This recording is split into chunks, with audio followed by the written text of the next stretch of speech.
Evolución de la ciencia jurídica en Roma. Roma nace en el año 753 a.C. y se instaura como una monarquía. Durante esta monarquía, el derecho estaba bajo el monopolio del Colegio de los Pontífices. Estos conocían tanto de derecho como de religión. ¿Y por qué tenían ellos este poder, este control? Esto se debía principalmente a que el derecho romano contenía ciertas fórmulas y ritos solemnes que se debían cumplir en el litigio o en los actos que se llevaban a cabo. Y si es que no se cumplían como tal, podía ser acusado el acto como de inválido, ¿no? De esta manera el derecho se estaba protegiendo de cierta forma o estaba protegiendo a la superioridad social y política de las clases gobernantes, ya que estaba concentrado todo en solamente aquellos que sabían, ¿no? Las personas comunes y corrientes no tenían conocimiento sobre esto. La promulgación de las 12 tablas, que se da en este contexto de la monarquía, viene a ser los primeros atisbos de la ciencia del derecho en Roma, ya que comienza con un modelo diferente al que se venía desarrollando en Roma, que era más la oralidad. Bueno, ahora esto se empieza a dar en escrito, ¿no? Las leyes de las 12 tablas están por escrito, lo que aseguraba el derecho de las personas y aseguraba también la justicia. En segundo lugar, la República en Roma va desde el año 509 a.C. hasta el año 27 a.C. Durante la República el derecho va desde el monopolio de los pontífices hacia una jurisprudencia laica. Esto se ve con el hecho, o en realidad con el pontífice Tiberio Coruncanio en el año 252 a.C., persona quien da respuestas públicas a las consultas jurídicas que se le hacían. Entonces con esto rompe todo este especie de secreto sobre el derecho. De esta manera el conocimiento del derecho se extiende a las escuelas privadas,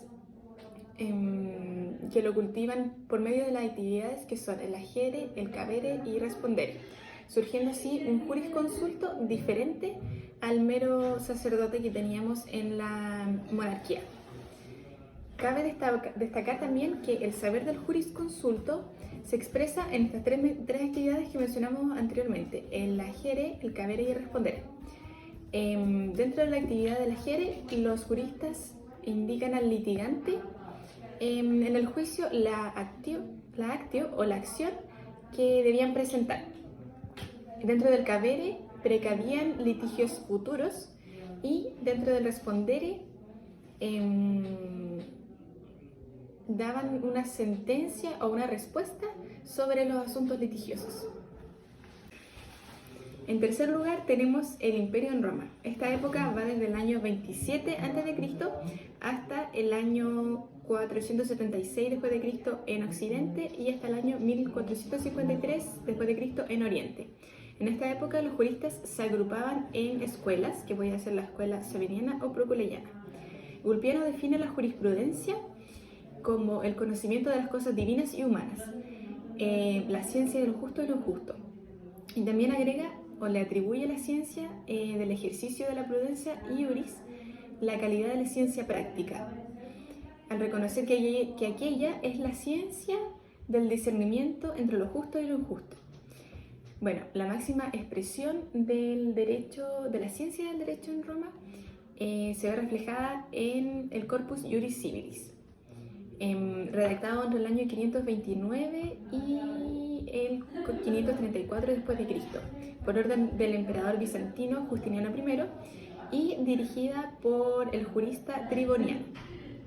Es una recopilación de constituciones imperiales y jurisprudencia romanas desde el año 117 hasta el año 565, compuesta por 4 títulos: el Código, el Digesto, las Institutas y las Novenas.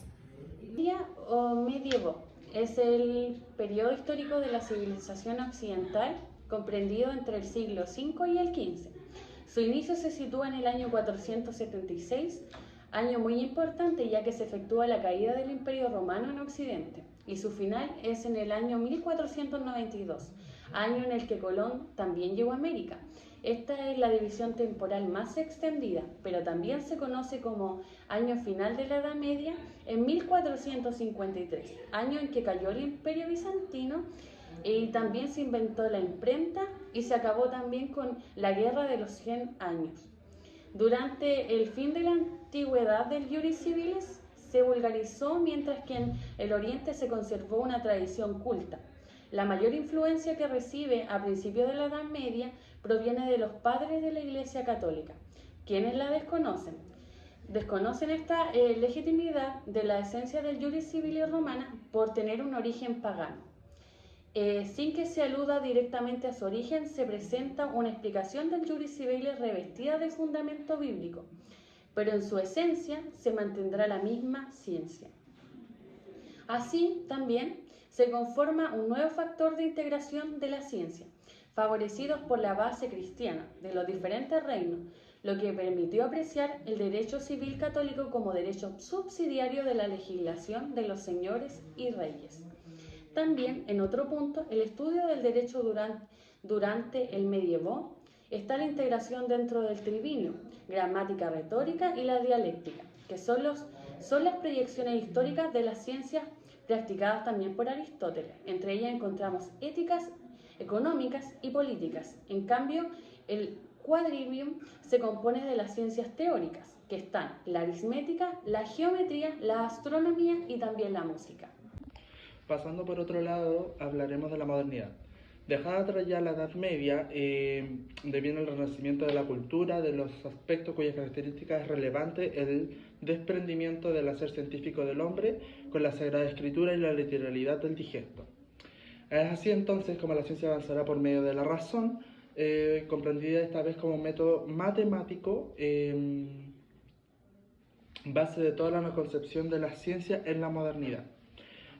Por otro lado tenemos el humanismo, cuyo origen se encuentra en el siglo XIV, marca el fin de la Edad Media en esta época, que desde el derecho impone por el mos Gallicus la ciencia de su tiempo y que tendrá por efecto la separación de, en este caso, la escientia Iuris Civilis, de los textos escritos, en este caso el Corpus Iuris y las Sagradas Escrituras. Esto es lo que sustituirá por el uso de la razón a vida del hombre en la comprensión del derecho. Este nuevo derecho natural se construirá prescindiendo de los fundamentos de los textos escritos mencionados, en este caso el Corpus Iuris y la Sagrada Escritura, radicando su causa en la razón del hombre, y de ahí su nombre, el derecho natural racionalista.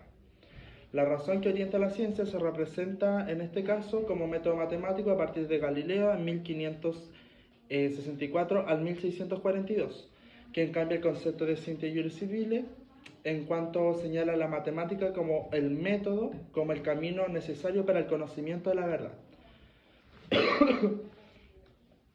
Por otro lado tenemos el derecho natural racionalista, que se crea la naturaleza de la scientia iuris civile, en donde en el tiempo será entonces el conocimiento de las causas y los efectos, que los juristas llevarán todo el mundo, en este caso la naturaleza, la biología, el derecho.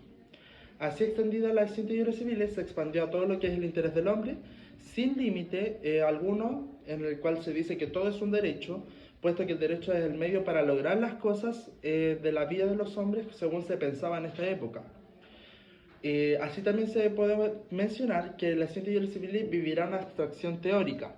¿Qué quiere decir? Que desvalorizando ya con ello la acción electiva del jurista entre lo justo e injusto, que en el pasado romano había constituido su esencia como fue en el principio.